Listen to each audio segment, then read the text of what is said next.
আমার যাত্রাবাড়ি আমার ডান দিকে আপনারা দেখছেন শহীদ মা বোনেরা সবই যাত্রাবাড়ি জুলাই সেপ্টেম্বর 2024 এবং 5ই আগস্ট আমাদের এই ফেস্টিভ্যালে হাসিনার দোসররা আওয়ামী যুবলীগ ছাত্রলীগ যেভাবে সারা বাংলাদেশে তাণ্ডব চালিয়েছিলেন তার থেকে অন্য ছেড়ে ছেড়ে যাত্রাবাড়িতে এই যাত্রাবাড়ি কত হাজার সন্তানদের খুন করেছেন, কত মা-বোনদের খুন করেছেন।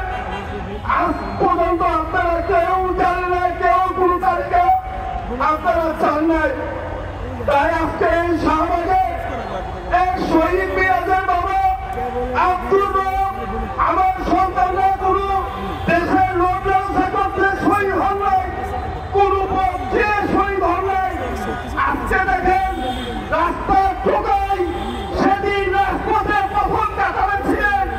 আপনারা দেখতে পারেন কোন রাজনীতিবিদ, কোন রাজনীতি সংগঠনের ছেলে, ব্যবসায়ী, শিল্পপতি, কোন তাদের সন্তান, ভাই বোন, আত্মীয় স্বজন সেদিন 5ই আগস্টে শহীদ হন নাই।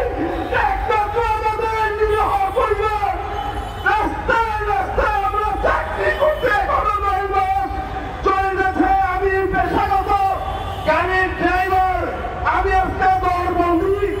এই যে দেখেন আমার হাতে ফুটেন, এই যে যাত্রাবাড়ি হানি ফেরানোর দিকে পুলিশের চাপা রাখছিলেন, আমার ছেলের মুখ চাপে ঝাঁসা করে দিয়েছিলেন।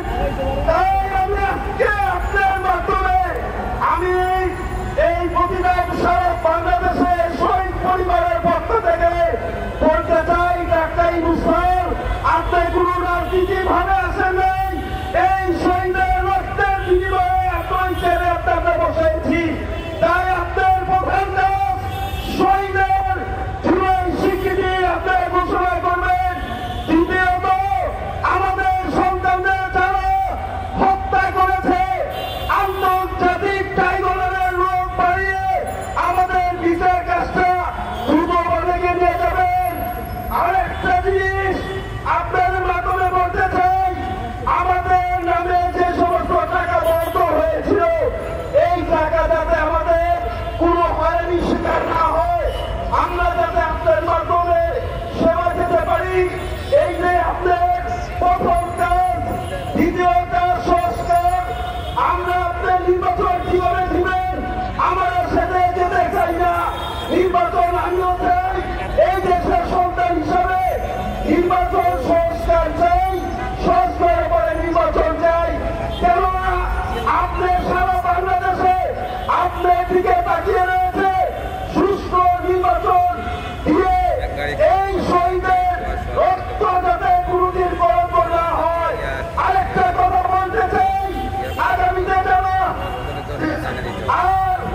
আরেকটা কথা বলতে চাই, যারা আগামীতে রাষ্ট্র ক্ষমতায় শপথ পাঠ করবেন ওই সময় প্রত্যেকটা শহীদ পরিবার একজন করে যাতে সাক্ষী হিসাবে রাখতে চায় এবং পারে।